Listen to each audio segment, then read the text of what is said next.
In the autumn of 1938, inside a laboratory near Berlin, a small group of German physicists witnessed a phenomenon that would soon change the course of history. Through experiments with uranium conducted by Otto Hahn and Fritz Strassmann, they observed results indicating the splitting of the atomic nucleus. This discovery, made under controlled laboratory conditions, was not yet understood as the beginning of a new era.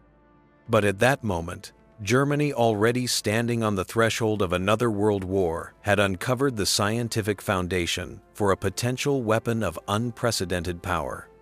The world had no idea that this discovery would ignite a race in which the survival of civilization itself would hang in the balance. After the 1st of September 1939, when German troops invaded Poland and the Second World War became a grim reality, the country's scientific community fell under military control. Werner Heisenberg, Nobel laureate and one of the leading theorists of quantum mechanics, was appointed to lead a research program exploring nuclear fission.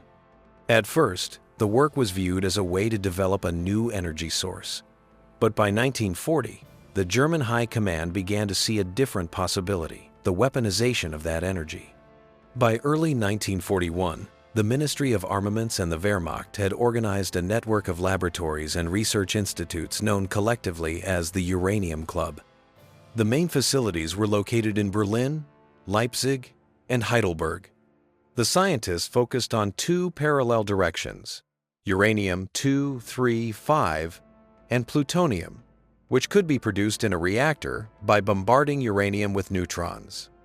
Despite Germany's vast technical capabilities, the program was hampered by shortages of materials and manpower. The war demanded tanks, aircraft, and artillery. Abstract nuclear research was a luxury.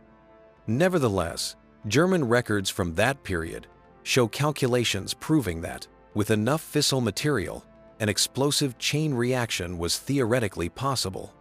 The challenge lay in assembling a critical mass and controlling it long enough for the reaction to occur. By 1942, Heisenberg and his colleagues were experimenting with heavy water as a neutron moderator, believing it superior to graphite. The heavy water came from a plant in Vemork, Norway, under German occupation at the time, and that facility would later become the target of daring Allied sabotage operations that crippled Germany's nuclear ambitions. While German scientists struggled to overcome the complex theoretical and engineering obstacles, Allied intelligence began piecing together fragments of information suggesting that the Reich was pursuing nuclear research with potential military applications. Intercepted communications, agent reports, and analyses of academic publications all pointed in the same direction.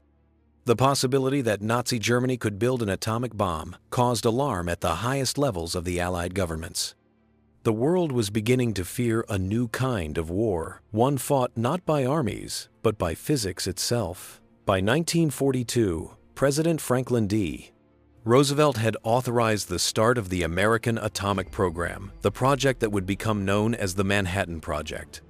It was, in essence, a direct response to intelligence reports about German nuclear research. Inside Germany, disputes erupted among scientists, engineers, and the military. Some believed the project would take too long to influence the war. Others argued it could decide its outcome. Despite conflicting opinions, the research continued, though on a far smaller scale than its American counterpart. By late 1942, the Germans had assembled their first experimental reactor, but it failed to achieve criticality. Even so, the effort persisted, and the idea of a weapon born from the atom remained hauntingly close. Outside Germany, rumors and intelligence briefings painted a picture of growing dread. The Allied nations feared that the enemy was on the verge of mastering the forces hidden within matter itself. Thus began a new kind of race, not for land or power, but for control over nature's most destructive secret. The shadows over Europe were deepening, heralding an age when science itself would become both the instrument and the symbol of fear. By early 1943, Germany's quest to build a functioning atomic reactor had become one of the Third Reich's most secret scientific undertakings. The main obstacle remained the choice of a suitable neutron moderator, the material that would allow a controlled chain reaction to take place. Unlike their American counterparts, German physicists lacked access to pure graphite. The graphite produced in Germany contained trace impurities of boron, which absorbed neutrons and made it useless for their purposes. Faced with this limitation, the scientists turned to an alternative heavy water, a rare isotope of hydrogen capable of slowing neutrons and stabilizing the reaction. Only one facility in Europe could produce heavy water in industrial quantities: the Norsk hydro plant in Vemork, near the Norwegian town of Rjukan. Originally designed to manufacture ammonia for fertilizers and explosives, the plant came under German control after the occupation of Norway in April 1940.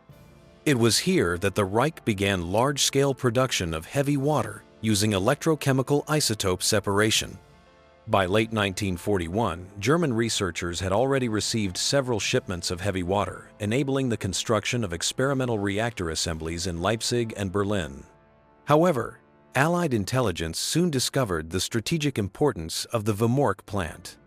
British analysts, tracing scientific correspondence and transport records, concluded that heavy water production was directly linked to Germany's nuclear ambitions.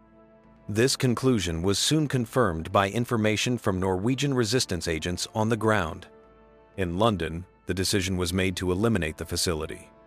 In early 1943, a group of Norwegian commandos, trained by the British Special Operations Executive, was parachuted onto the Hardangervidda Plateau. Their mission: infiltrate the heavily guarded plant and destroy its production systems. The operation was codenamed Gunnerside. On the night of February 27-28, 1943, despite freezing temperatures and constant risk of discovery, the commandos slipped into the complex and placed explosive charges on the electrolysis chambers. The resulting explosions destroyed vital equipment and ruined large quantities of heavy water. Civilian casualties were minimal, but the German nuclear program suffered a devastating blow. Production was halted for months. Meanwhile, in Berlin and Heidelberg, scientists scrambled to salvage their research. Heisenberg and his team continued experiments on neutron moderation, using what little heavy water remained. Their so-called uranium machines consisted of metal containers filled with uranium cubes immersed in the liquid moderator.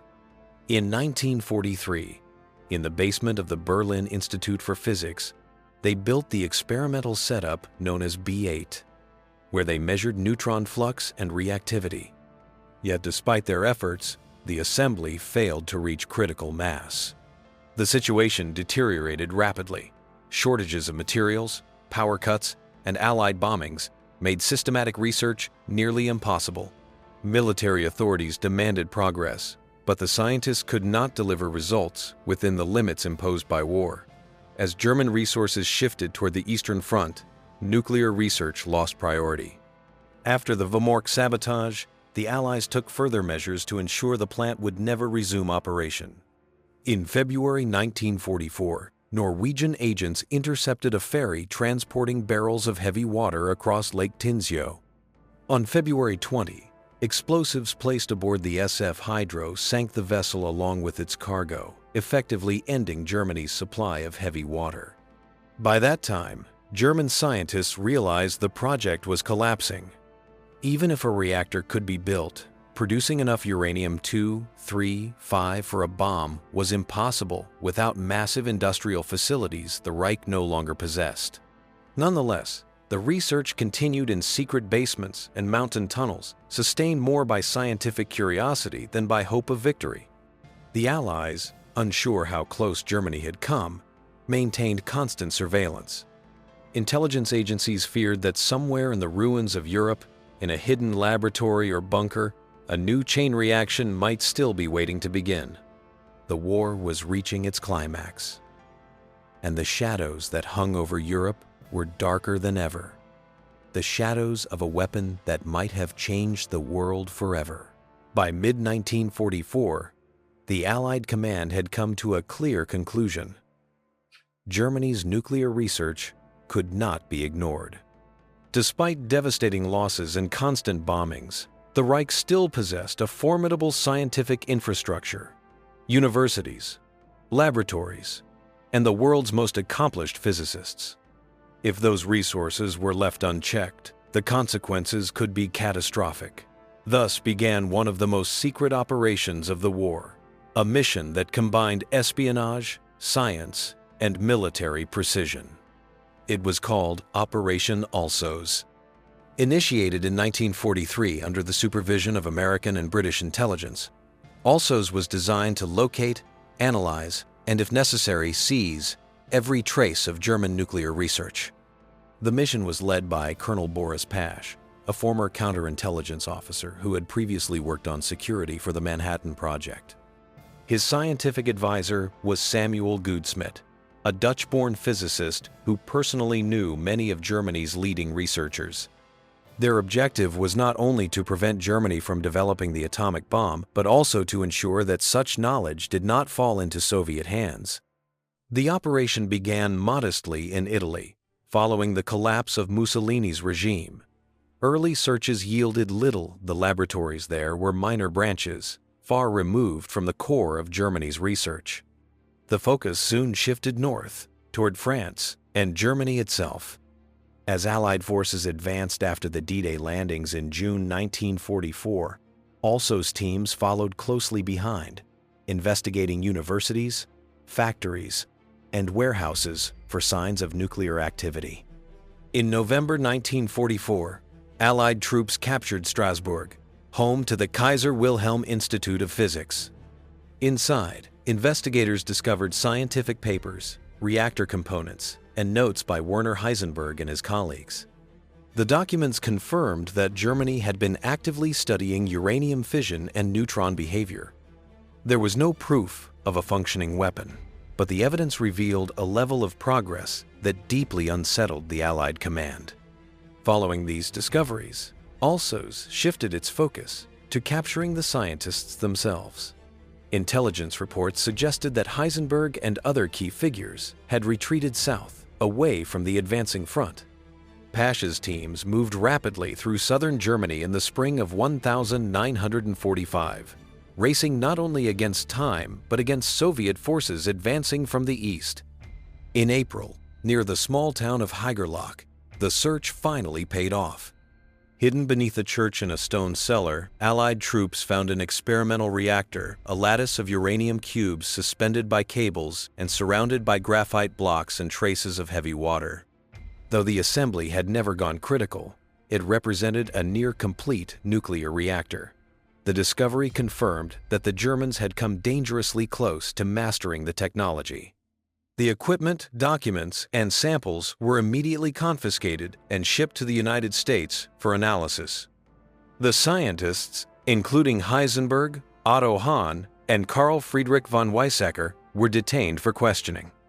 Meanwhile, Soviet intelligence units were conducting their own operations, scouring Berlin and eastern Germany for the remnants of nuclear laboratories. The race to capture scientists and technology was becoming a precursor to the Cold War, a silent competition for control over knowledge itself. By the time Germany surrendered on the 8th of May, 1945, Operation Alsos had gathered enough evidence to draw a final conclusion. The Nazi atomic project had failed to produce a weapon, but its theoretical foundation was alarmingly advanced. The Allies realized that if the Reich had begun its nuclear program even 2 years earlier, the outcome of the war might have been different. The world breathed a collective sigh of relief, but also a new fear. Science had proven its power to alter history, and the knowledge seized in the ruins of Germany would soon shape a new global order built on the paradox of progress and destruction. By the spring of 1945, as Allied armies closed in on Berlin, the fate of Germany's nuclear program was already sealed. Yet the documents and equipment captured by Operation Alsos revealed a troubling truth. The project had come closer to success than anyone had dared to believe. Germany had not built a bomb, but it had laid the scientific groundwork that could have made one possible. As early as 1940, German physicists developed mathematical models describing how a chain reaction might sustain itself within uranium. Theoretical work by Werner Heisenberg, Carl Friedrich von Weizsäcker, and Kurt Diebner had shown that both uranium-2, 3, 5, and plutonium could serve as fissile materials. But producing them in sufficient quantity required large-scale isotope separation, a process beyond Germany's industrial reach. Technical and logistical problems plagued the program from the start. Lacking pure graphite, the Germans turned to heavy water as a moderator, but Allied sabotage at the Vemork plant made supplies scarce. The war economy prioritized weapons that could yield immediate results: tanks, aircraft, rockets, not reactors buried in basements. Funding was inconsistent, and the scientists worked in fragmented groups, often competing rather than cooperating. Nevertheless, their experiments in 1943 and 1944 achieved significant progress. Heisenberg's team constructed a series of experimental uranium machines, one of which, discovered later in Haigerloch, came close to reaching criticality. Allied analysts later concluded that with just a few more barrels of heavy water, the reactor might have achieved a self-sustaining chain reaction. Heisenberg's theoretical estimates of a bomb's explosive power, found among his papers, revealed that he understood the principle but underestimated the practical requirements. He miscalculated the amount of uranium-235 needed for an explosion, an error that likely spared Europe from nuclear devastation. Ultimately, the project collapsed under its own contradictions. The Nazi leadership saw little value in an experiment that could not affect the war within months. Albert Speer and Hermann Göring dismissed the work as academic speculation. Meanwhile, many physicists hesitated to align their research too closely with a regime that used science as a tool of destruction. When the war ended, Germany's scientists were forced to confront a bitter realization. Their discoveries had paved the way for others. In August 1945, when news of Hiroshima reached them, the detained researchers at Farm Hall finally understood that their theories had been realized elsewhere by those with the resources, organization, and will to finish what they had only begun. The German atomic project would be remembered as the weapon that almost existed, a fusion of brilliance and failure, of ambition undone by chaos. It was a near miss that spared the world, yet ensured that the age of the atom had begun. When Nazi Germany surrendered on the 8th of May 1945, the Allied forces faced a new question. How close had German scientists actually come to building the atomic bomb? The captured documents from Operation Alsos offered technical clues, but the true answers lay within the minds of the men who had led the research. Interrogating them publicly was politically impossible. Instead, the British conceived a plan of quiet surveillance, an operation that would later be known as Epsilon.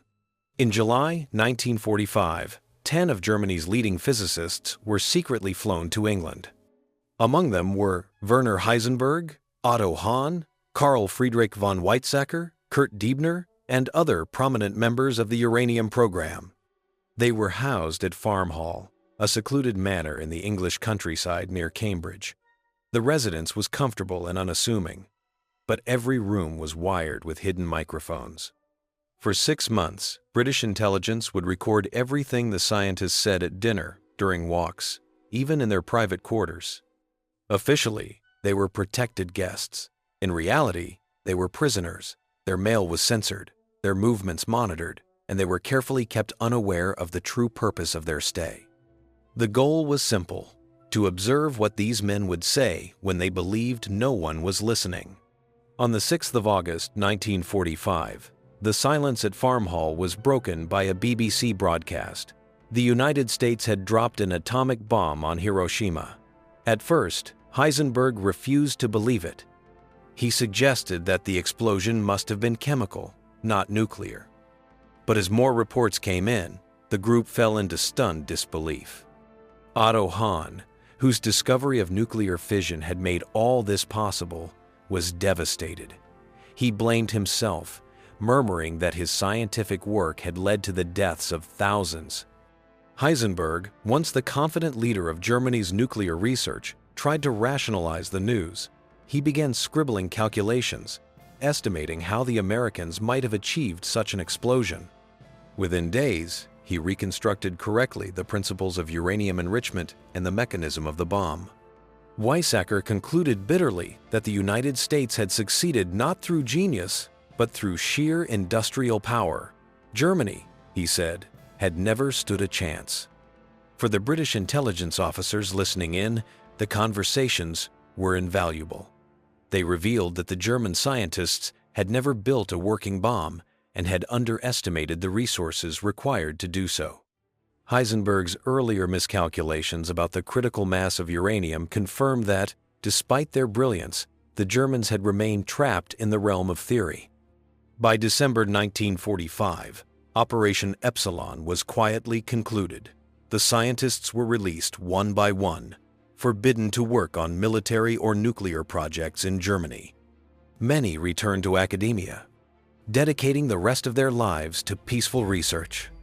The farm hall transcripts remained classified for decades. When they were finally declassified in the 1990 seconds, historians gained a rare glimpse into the moral and intellectual struggles of a generation. The conversations revealed men torn between pride in their knowledge and guilt for what it had enabled. They had glimpsed the future one, in which science itself could become the most powerful weapon on Earth. Farm Hall thus marked the end of one era and the beginning of another. Within its quiet walls, as microphones captured every hesitant word, the nuclear age began to take its human shape, not through explosions, but through reflection. The explosions over Hiroshima and Nagasaki in August 1945 shattered the illusion that war still had limits. The atomic bomb had ended the Second World War and begun something entirely new. In Moscow, the news was met not with awe, but with resolve. The Soviet Union understood that from this moment on, true power would belong not to the nation with the largest army, but to the one that controlled the atom. While Allied teams were combing through German laboratories in the West, Soviet forces were doing the same in the East. When Berlin fell on the 2nd of May 1945, Soviet specialists moved swiftly to secure what remained of the Reich's nuclear infrastructure. They confiscated scientific papers, equipment, and even uranium ore. Among the most valuable discoveries was material related to Werner Heisenberg's experimental reactor in Haigerloch, a partial blueprint for a functioning nuclear pile. In July 1945, the Soviet State Defense Committee issued a decree establishing Laboratory Number 2 Inches, Moscow, the nerve center of the Soviet atomic program. Its director was the young and brilliant physicist Igor Kurchatov, while overall supervision was placed under Lavrenti Beria, the powerful head of the secret police. Under their leadership, the program advanced with extraordinary speed, driven by both fear and ambition. Captured German specialists were quietly integrated into the project. Some worked on reactor design, others on isotope separation or heavy water production. Their knowledge filled crucial gaps in Soviet research, though they operated under strict surveillance. The uranium ore seized from German mines in Saxony and Czechoslovakia became the raw material for the first Soviet reactors. By late 1946, the Soviets had achieved their first controlled chain reaction in the F1 reactor near Moscow, a direct result of Kurchatov's leadership and the integration of lessons learned from Germany. The country, devastated by war, was now pouring immense resources into science, seeing nuclear energy as both a shield and a symbol of survival. The United States, for its part, watched anxiously. Intelligence analysts estimated that the Soviet Union could not produce a bomb before 1952. They were wrong. On the 29th of August 1949, the Soviets detonated their first atomic device at the Semipalatinsk test site in Kazakhstan. The monopoly that had defined post-war American power was over. The nuclear race had officially begun. In this new era, knowledge itself became a battlefield. Laboratories replaced front lines. Scientists replaced soldiers. Every discovery was measured not by its elegance, but by its potential yield in megatons. Germany, once the cradle of nuclear physics, had become divided, a scientific legacy split between East and West, between two competing visions of the future. Historians later called it the Soviet shadow, the moment when fear of the atom replaced faith in progress. The lessons of wartime Germany, the dangers of secrecy, the cost of ambition, the fragile line between research and destruction were soon forgotten in the rush for superiority. The world had survived one war, only to enter another, a cold, invisible conflict fueled not by ideology alone, but by neutrons and uranium. And though the battlefields were gone, the shadow of what began in those German laboratories would stretch across the entire second half of the 20th century. When the war ended, the victors were left not only with the ruins of cities, but also with the ruins of an idea, the belief that science was separate from politics. Germany's failed atomic program became a powerful lesson in what happens when discovery and ideology collide. The nation that had once stood at the forefront of modern physics had come close to unlocking the secrets of the atom, yet it failed to turn knowledge into power. That failure changed how the world would view science forever. The first and most striking lesson was organizational. Germany possessed some of the greatest scientific minds of the 20th century: Heisenberg, Hahn, Weizsäcker, and others, but it lacked the coordination and industrial scale that the Americans achieved through the Manhattan Project. In the United States, thousands of engineers, soldiers, and scientists worked toward a single, tightly managed goal. In Germany, competing ministries and personal rivalries splintered the effort. Even as Heisenberg pursued nuclear theory, the military diverted resources elsewhere, preferring projects like the V-2 rocket, which promised faster results. Another lesson lay in the moral dimension. Many German scientists maintained a cautious distance from the Nazi state, unwilling to dedicate themselves fully to building weapons for it. Some historians argue that this hesitation was rooted in ethical conviction. Others believe it stemmed from skepticism about the project's feasibility.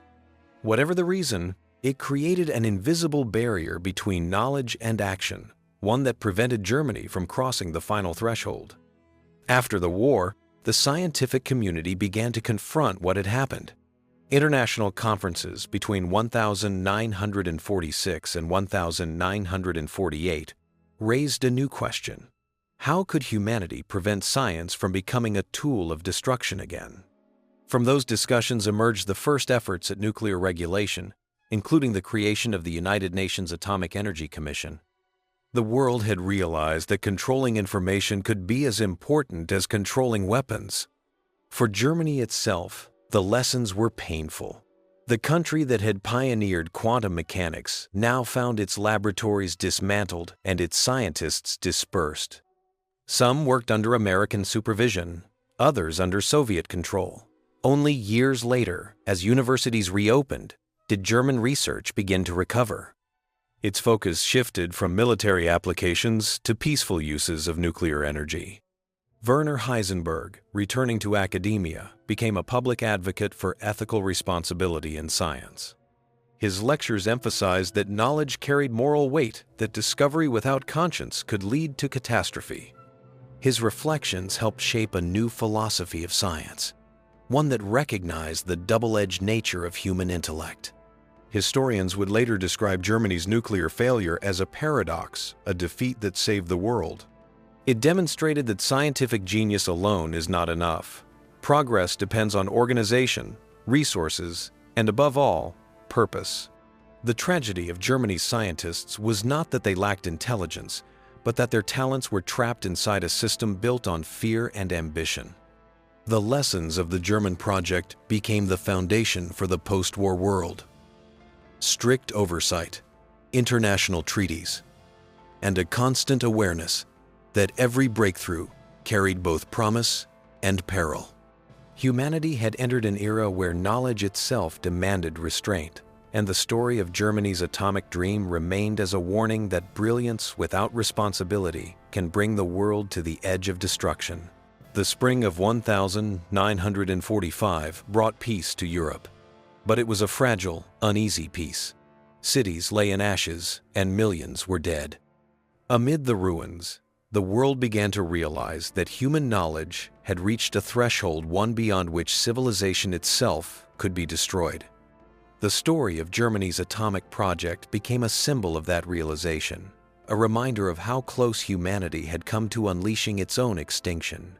Nazi Germany never built an atomic bomb, yet its effort transformed history. The mere possibility that Hitler could acquire such a weapon had terrified the Allied powers and accelerated their own work. The Manhattan Project was born not only from ambition, but from fear. Fear that the Germans might get there first. The scientific quest for understanding had become a race for survival. The outcome of that race shaped the world that followed. If the German program had received more funding, if the Wehrmacht sabotage had failed, if Heisenberg had not miscalculated the critical mass of uranium, the 20th century might have ended differently. In that sense, the failure of Germany's nuclear project was one of history's great mercies, a narrow escape written in equations and missed opportunities. After the war, the same discovery that could have destroyed humanity was recast as a promise of progress.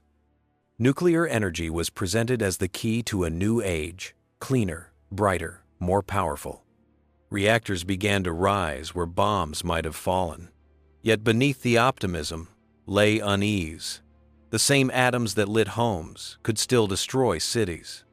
The memory of what had almost happened lingered in every laboratory and policy debate. Philosophers and historians have long debated whether science could ever truly be separated from the forces that guide nations. The war had shown that it could not. Once knowledge existed, it demanded to be used. The question was no longer whether humanity could build such weapons, but whether it could resist using them. By the end of the 20th century, that question remained unanswered. Nuclear weapons persisted as silent sentinels of power, their existence justified by the very fear they created. And somewhere in that global standoff lived the echo of Germany's failed dream, the dream of absolute control over nature, a dream that nearly devoured its creator.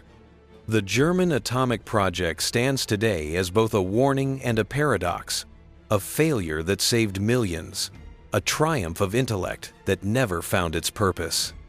It taught the world that the greatest danger lies not in ignorance, but in knowledge pursued without limits. In 1945, humanity stood on the brink and stepped back, just barely. That single act of fortune, perhaps of hesitation, may have been its greatest victory.